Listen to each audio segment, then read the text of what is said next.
Hi guys, it's Scott here at What a Mess Railroad. I just wanted to give you a short update on a couple of the projects that I've done lately.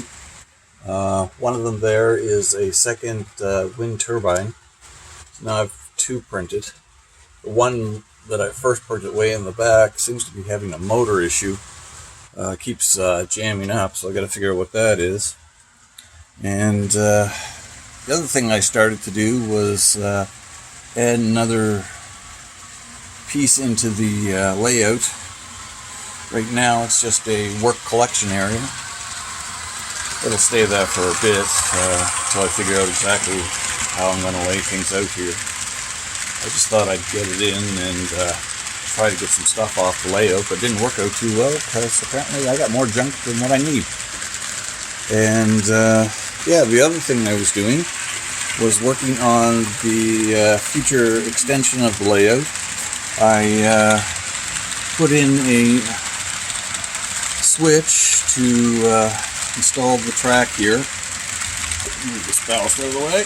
That's in case something gets messed up and the train runs that direction. We didn't blow off the layout.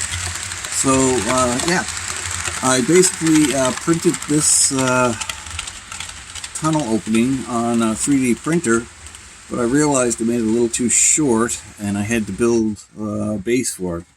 And I sprayed it in the speckled paint. I should have primed it first because I printed it in white, and when I used the speckle to cover it in, it kind of blended in the rock too much. I also did this one over here also, except I printed that one to the right side. So next time I'm going to paint them gray and then spray them with the speckle paint, because that's what I did here. This, well, actually it was used. I bought it at the hobby shop and it was already gray, and then I just put a little bit of speckle paint on it, which then covered a lot better. And I also printed these, this one's not attached,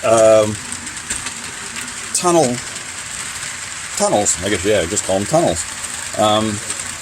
I used this beige color, which was 1 kilogram roll.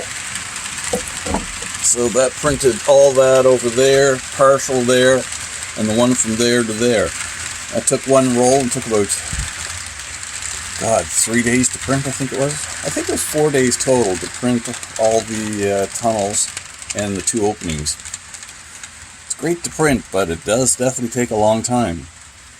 And one other thing I'm going to do up here also is take out the platforms. VIA doesn't use platforms. It's basically just concrete or pavement for the walkways. So when I do that, I'll be able to put in 2 switches here and then 2 more tracks. So that'll give 4 tracks for this this station. I also here was going to put 2 switches in so the diesel engines, if they drove in, could switch tracks and drive out, possibly.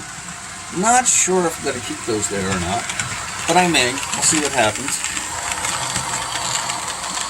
And the other thing I was doing is installing decoder in the CP locomotive, the GP 40. Is that an SP40? GP 40, whatever. It's one of those anyway. And it was a TCS decoder that I got from Toyman. Yeah, the motor doesn't run really well. That's a ready-to-roll Athearn, so, you know, those crap motors they got. It's kind of noisy sometimes, but it's not bad, but...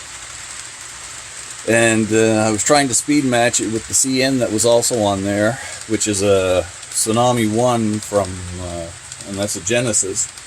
And they really didn't like to play well together. They just were way off. I got them fairly close. Startup is not the best, but as they're running, they're pretty good. But then again, I don't do a whole lot of consisting and speed matching, so I need some practice at it. And other than that, there hasn't been a whole lot done on the layout this year, other than the other update that I did. But yeah, and also the people on the coaches came into the restaurant and decided they wanted something to eat.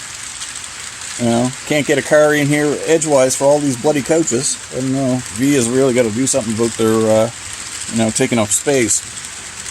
I don't understand how they can drive on the pavement and tracks. But anyway, also, I was on eBay there last week, and this Truline caboose, I couldn't believe what they sold it for. They sold it for $425 for that caboose.